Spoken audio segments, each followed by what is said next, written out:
Hello everyone, my name is Allison Chisholm. I am a graduate student here at Eastern Illinois University, and the presentation I will be giving today is my systematic review presentation for the nutrition class 5600 Research Methods. Before I dive into my literature review, I'd like to cover some background information with you guys. This information will pertain to the relationship between the gut microbiome and type 2 diabetes. It will briefly define probiotics, prebiotics, and symbiotic/symbiotics. It will also cover probiotics and prebiotics in relation to diabetes. And finally, it will cover the purpose of this presentation.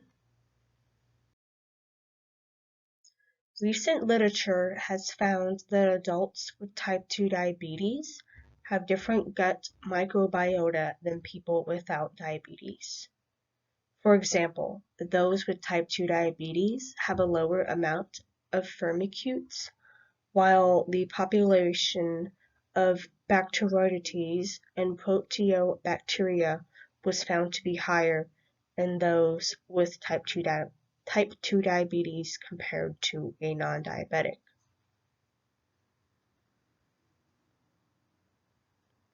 The ratio of Bacteroidetes to firmicutes has a significant and positive correlation to a reduced glucose tolerance. In addition, the ratio of the firmicutes to Bacteroidetes has been associated with an increase of insulin resistance. A popular theory regarding the cause of this insulin resistance is the influence of lipopolysaccharides, known as LPS, which is found on the outer surface of gram-negative bacteria.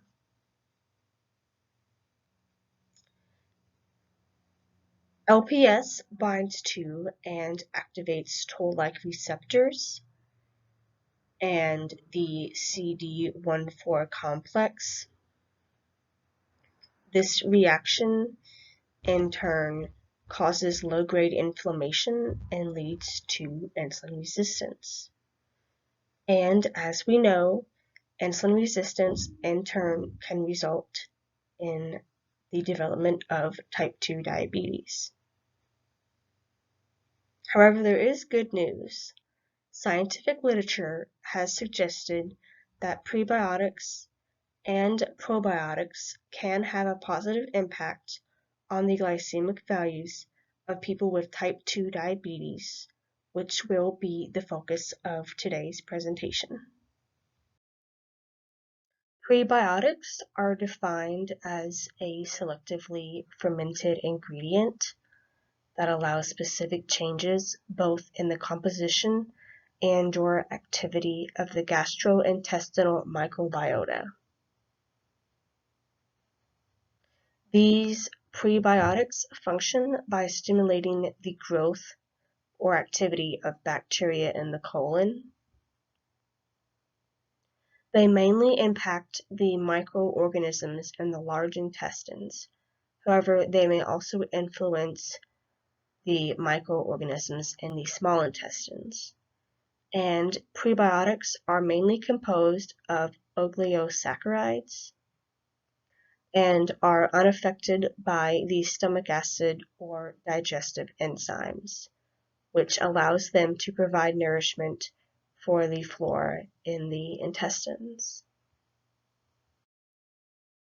Probiotics were introduced through scientific literature in 1965 by Sitwell and Lilly. At this time, they were referred to as the friendly bacteria. Today, we know probiotics to be by their current definition as live microorganisms that, when administered in adequate amounts, confer health benefits on the host. These probiotics confer these health benefits through modulation of the gut microbiota. These live organisms are generally described as food components, such as indigestible polysaccharides or fibers. Synbiotics are also known as symbiotics. The terms are interchanged, but they refer to the same concept. These symbiotics can be thought of as the best of both worlds because they contain both a prebiotic and a probiotic. The symbiotics were actually created to help increase the survival of the probiotics in the gastrointestinal tract. This increase in survival is achieved by using the prebiotic as a food source for the probiotic. This in turn would allow and increase the probiotic's ability to withstand the low pH and lack of oxygen available in the upper portion of the gastrointestinal tract, specifically the stomach.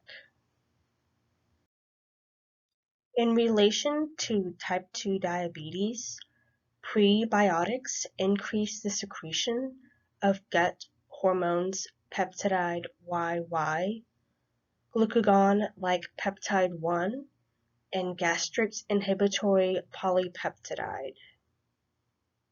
These hormones contribute to the regulation of appetite and control of glucose metabolism and insulin resistance. Probiotics increase glucagon-like peptide 1, and they also increase glucagon-like peptide 2, which helps to decrease the insulin resistance and improve glycemic control. A little side note stating the difference between glucagon-like peptide 1 versus glucagon-like peptide 2 is that glucagon-like peptide 1 works in the small intestine and the distal portion of the colon. It is secreted by the L cells and promotes satiety and lowers glucose levels, while the glucagon-like peptide 2 works to expand the mucosal surface area of the gastrointestinal villi, and they also glucagon-like peptide 2 also decreases the intestinal permeability. The purpose of my systematic review presentation is to address the question, does adding prebiotics and or probiotics to one's diet have a greater impact on the fasting plasma glucose and or hemoglobin A1C values compared to a diet without this supplementation? I will now move on to my literature review for this presentation. Once again, the objective of this presentation is to assess the impact prebiotic and or probiotic supplementation has on the fasting plasma glucose and or hemoglobin A1C values in individuals with type 2 diabetes. I used the PRISMA method to obtain my articles for this systematic review, and the first step of this method is phase 1, the search phase. The databases that I used were Booth Library, PubMed, Academic Search Complete, and CINAHL Plus. The key terms I used were type 2 diabetes, prebiotics, probiotics, symbiotics, fasting plasma glucose, and hemoglobin A1C. Phase 2 was the distillation phase, and I split this phase between two slides. In this slide is the exclusion criteria, and the following slide is the inclusion criteria. For the exclusion criteria, I excluded studies if they were systematic reviews, if there were articles published before 2009, if studies used rats or mice, if the intervention did not mention prebiotic, probiotic, or symbiotic supplementation, and if the fasting plasma glucose and or hemoglobin A1C values were not obtained both before and after the implementation. My inclusion criteria was that the studies had to be peer-reviewed, that the participants with type 2 diabetes had to be over the age of 18, that the studies contained prebiotic, probiotic, or symbiotic supplementation as their intervention, that measures such as fasting plasma glucose and hemoglobin A1C values were measured both before and after the implementation, and that these studies had to be published between January 2009 and today. Continuing on with the PRISMA method, I will now discuss Phase 3, which was the independent review. From my search results, I screened the titles and abstracts with my inclusion criteria that was mentioned on the previous slide. And those articles that met my criteria were kept for further review, while those articles that did not contain any relevance to my inclusion criteria were rejected. Here is my PRISMA diagram. We can see through PubMed, 40 citations were found. Academic Search Complete revealed 39 citations, and CINAHL Plus found 12 citations. Out of these search results, 85 were found to be non-duplicate citations. From there, I screened those 85 articles for the inclusion-exclusion criteria. 25 articles were then excluded after reviewing their title and abstract. From there, 60 articles were retrieved. When I applied the inclusion-exclusion criteria again, 2 articles were excluded after the full text screen. 58 articles were excluded during the data extraction. From this, 10 articles were included and will be mentioned in the slides to come. This is the data extraction chart that I used to organize my studies. As you can see, this chart includes the name of the authors, the title of the study, the location where the study was performed, the type of study that it was, the sample size, the interventions used in the study, and of course the outcomes based on these interventions. The first trial, or study, I should say, was completed by Shakari et al. In 2014. This study was located in Kashan, Iran, and it was a randomized control trial. The study lasted from October 2013 to December 2013.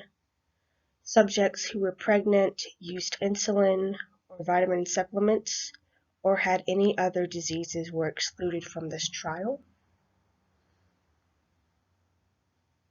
The compliance to this trial was measured through phone interviews and food records. Blood samples were taken at the baseline and following the 8-week intervention. And it is important to note that these participants who were in this trial were on glucose-lowering medications. Initially, 78 people were chosen for the study. However, 6 were excluded from the trial due to factors such as insulin therapy, supplement therapy, the use of antibiotics, or these participants just decided to withdraw themselves from the study.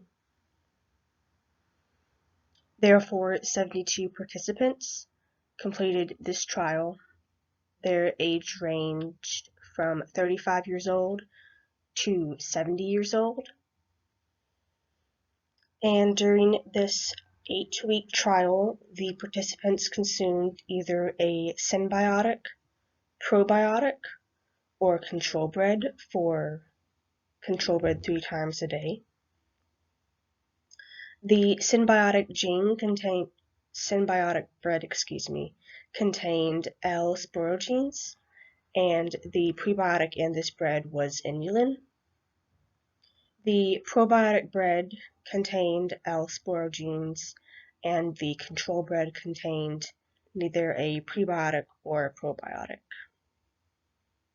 The outcomes from this study are that there were no significant changes in fasting plasma glucose that were observed between either of the groups, the symbiotic group, the probiotic group, or the control group. This study was published in 2014 and was located in Tabriz, Iran, and it was a randomized control trial. This study lasted from December 2011 to February 2012, and all of the participants in this study were treated with metformin. Subjects were excluded from the trial if they were pregnant or had any additional disease states. Blood samples were taken at the baseline and the end of trial, and the samples included a fasting plasma glucose and hemoglobin A1C value. While 65 participants were initially chosen for the trial, only 49 completed the trial. This is due to these participants having a medication change, failing to adhere to the requirements of the trial, or deciding to withdraw from the trial themselves.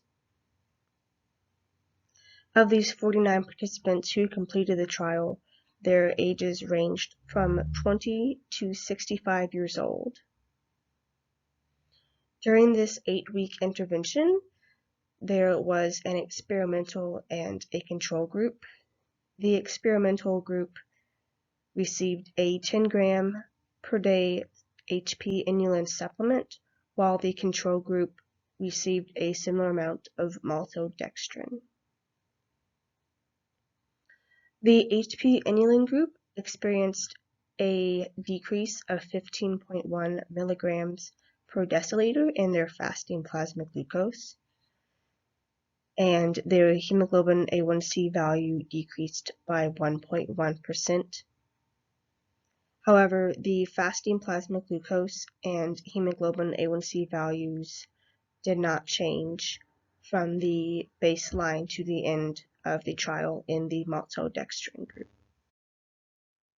This study was published in 2015 and was located in Tabriz, Iran, and it was a randomized control trial. The study lasted from December 2011 to February 2012. Participants were excluded if they had any GI problems, consumed alcohol or used tobacco, were pregnant, or had any additional disease states. Blood samples were taken at the baseline and the end of the trial. 75 female patients were initially chosen to be in this trial. However, 13 of these participants were excluded from failing to adhere to the requirements of the study.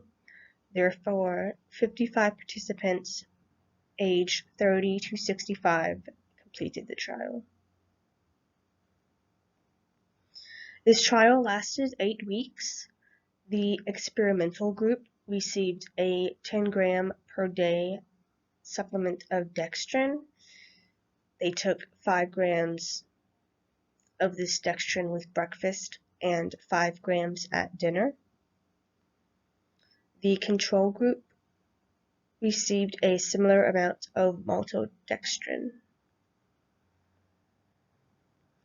The reduction of fasting plasma glucose and hemoglobin A1C values in the dextrin group were not significant compared to the maltodextrin group. This study was published in 2017 and was conducted in Brazil. It was a randomized control trial.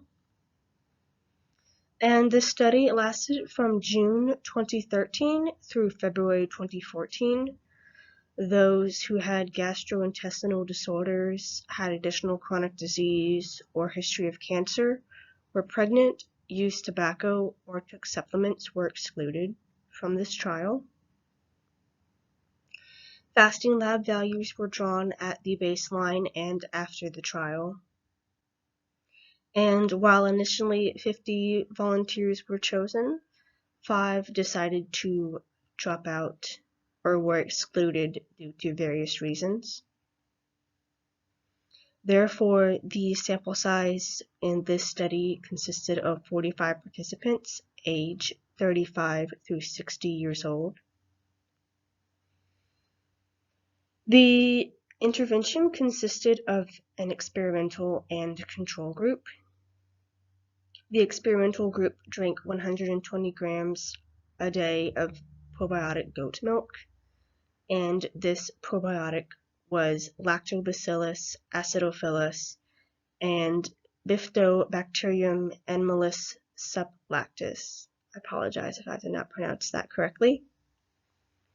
The control group drank 120 grams of conventional goat milk a day. The fasting plasma glucose between the experimental and control groups did significantly change, and the hemoglobin A1C values also were noted to have significantly changed between the experimental and the control groups. This study was published in 2017. It was located in Malaysia and was a randomized control trial. All of the patients who attended the diabetes clinic from February 2012 through December 2013 were eligible to be screened for this study. 6,976 patients were eligible.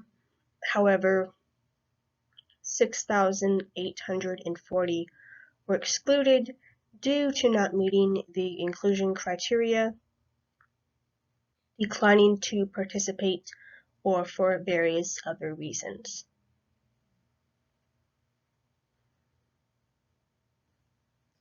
Therefore, 136 patients were eligible and chosen to participate in this trial. The ages of these participants ranged from 30 to 70 years old.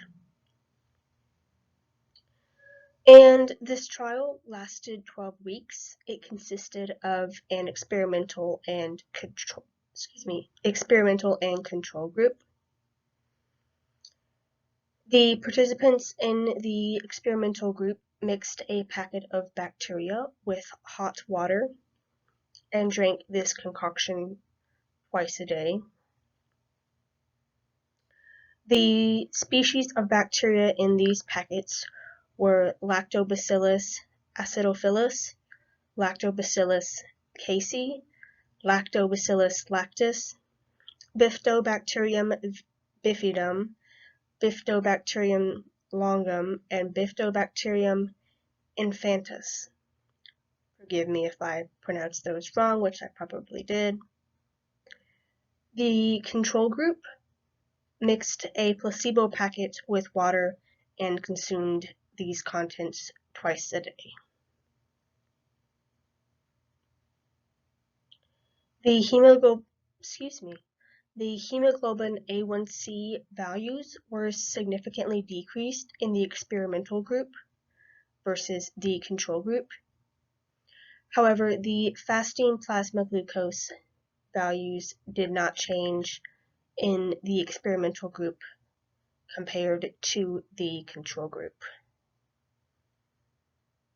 In fact, the hemoglobin A1C values and fasting plasma glucose values actually increased in the control group. This study was published in 2017 and was conducted in Iran, and it was a randomized control trial. 82 patients were recruited by telephone or in person. However, 12 of these patients were excluded from the trial. Therefore, the sample size of this study was only 70 participants aged 35 through 70 years old. This 9-week trial consisted of an experimental and control group. Both groups took one capsule each day. The experimental group took a symbiotic capsule that contained probiotics and a prebiotic. Fructooligosaccharides was the prebiotic in this capsule. The probiotics were from the Lactobacillus family, the Bifidobacterium family, and the probiotic Staphylococcus thermophilus. The placebo capsules consisted of starch, B vitamins, lactose, maltodextrin, magnesium citrate, and talc. The fasting plasma glucose and hemoglobin A1C values decreased in the symbiotic group, and they stayed the same or increased in the placebo group. Something important to note is that both the hemoglobin A1C and fasting plasma glucose values were significantly different between the experimental and the control groups. This study was published in 2012 and was conducted in Brazil. It was a randomized control trial. Initially, 80 participants were eligible. However, 30 of them were excluded due to not meeting the inclusion criteria, declining to participate, or dropping out for other reasons. From there, 50 participants were in the trial. However, 22 of them left due to either moving, expressing unwillingness to continue. Therefore, the sample size in this study was 20 volunteers, aged 50 through 60 years old. This trial lasted 45 days and consisted of an experimental and a control group. The experimental group drank a shake containing Lactobacillus acidophilus and Bifidobacterium bifidum. The shake also contained fructooligosaccharides. The control group consumed a shake without prebiotics or probiotics. Those who drank the symbiotic shake had a significant reduction in fasting plasma glucose compared to those in the placebo group who experienced little change in their fasting plasma glucose values. This study was published in 2012. The location was Tabriz, Iran, and it was a randomized controlled trial.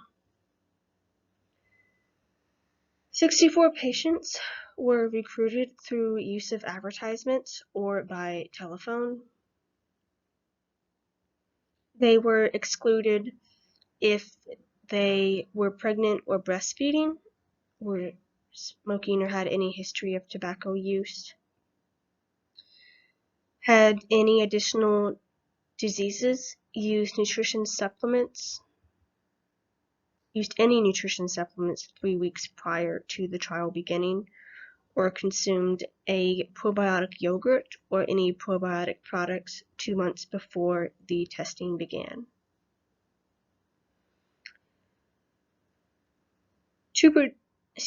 4 participants were then excluded due to a medication change or because they did not choose to consume the yogurt. Therefore, 60 participants completed the trial, and their ages ranged from 30 to 60 years old. The trial lasted 6 weeks and included an experimental and control group.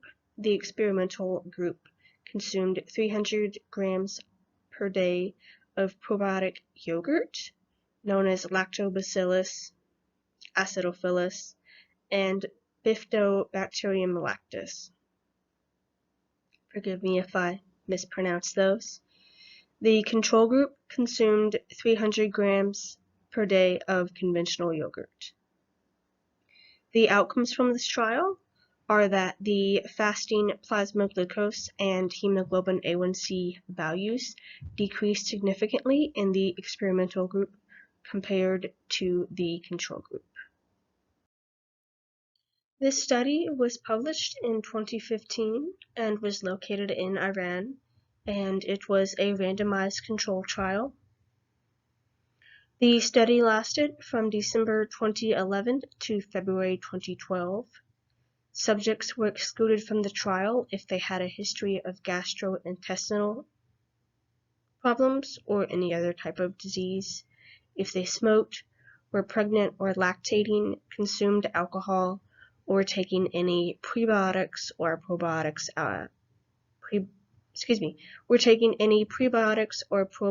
at the time. Out of the eligible 70 subjects, 16 were excluded for not meeting the criteria.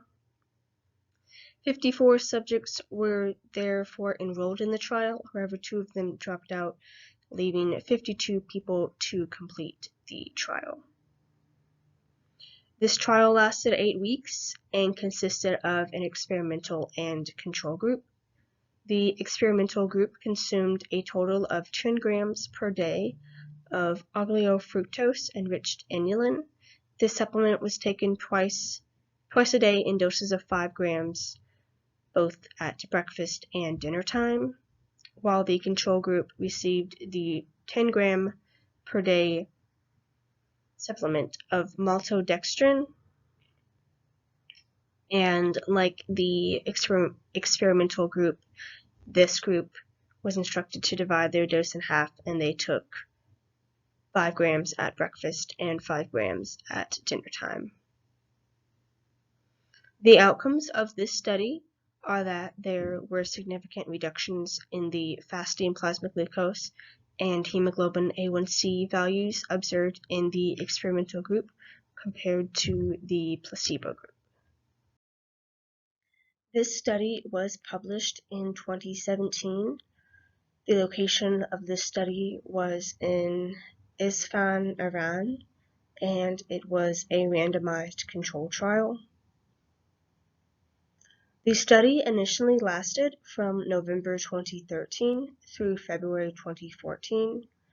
Subjects with inflammatory bowel disease, liver disease, those who used tobacco, consumed alcohol, used vitamin or mineral supplements, or had recently taken antibiotics were excluded from this trial.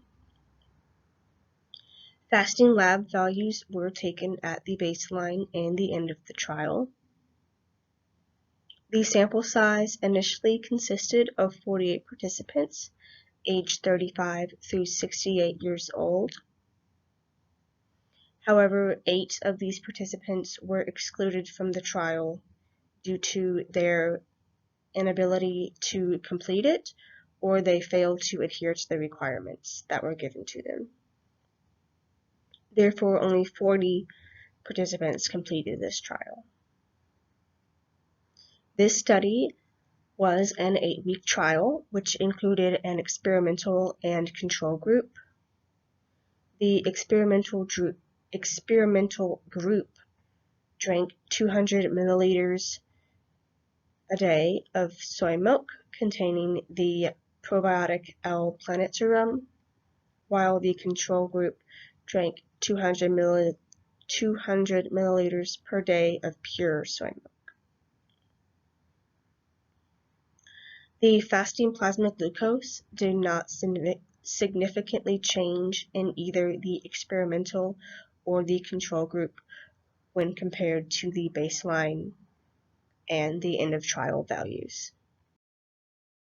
I will now discuss the strengths and limitations of my findings.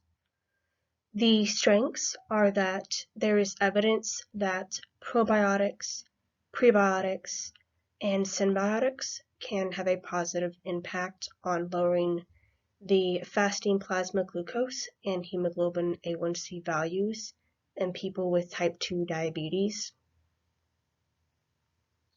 which in turn helps patients with type 2 diabetes have a better control of their disease, which in the long run helps them to reduce their rate of complications. Regarding the limitations of this study, first off, the studies had small sample sizes.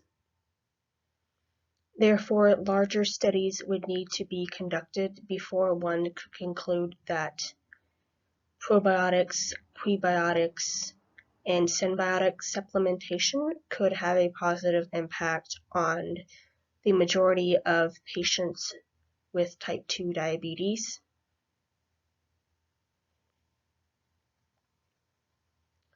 The length of these studies is also a limitation.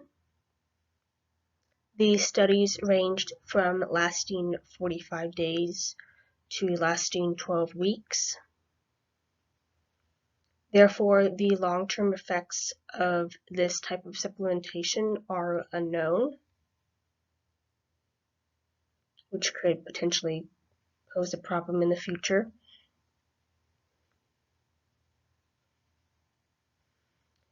The variation of bacteria and their effectiveness is another limitation. Throughout these 10 articles, we saw some studies where the fasting plasma glucose and hemoglobin A1C values were significantly impacted through the use of the prebiotics, probiotics, and symbiotics.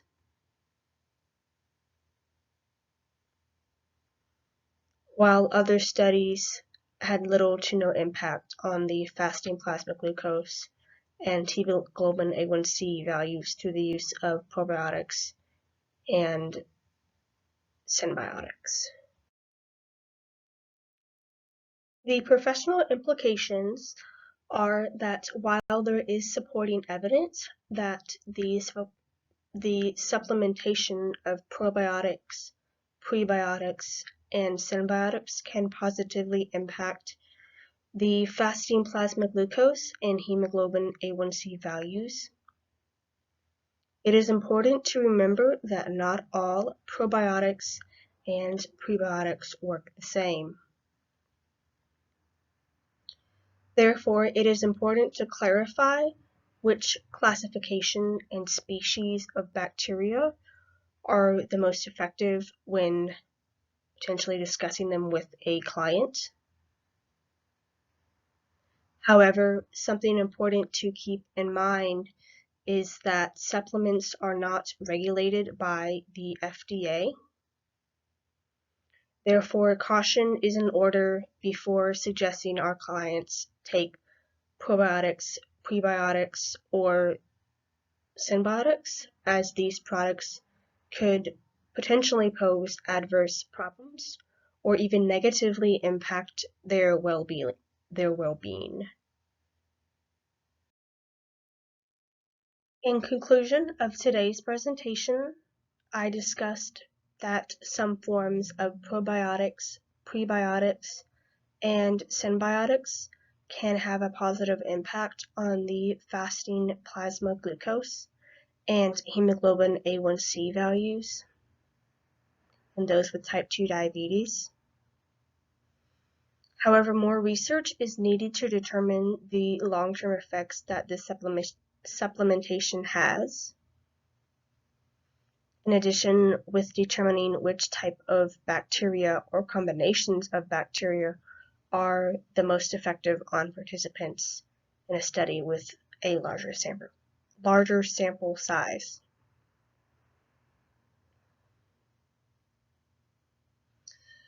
Before I leave you guys, I'd like to say that my references are listed on these slides to come. I hope you guys enjoyed my presentation, and I look forward to reading your comments and answering your questions in the coming days. Thank you guys for your time. Bye.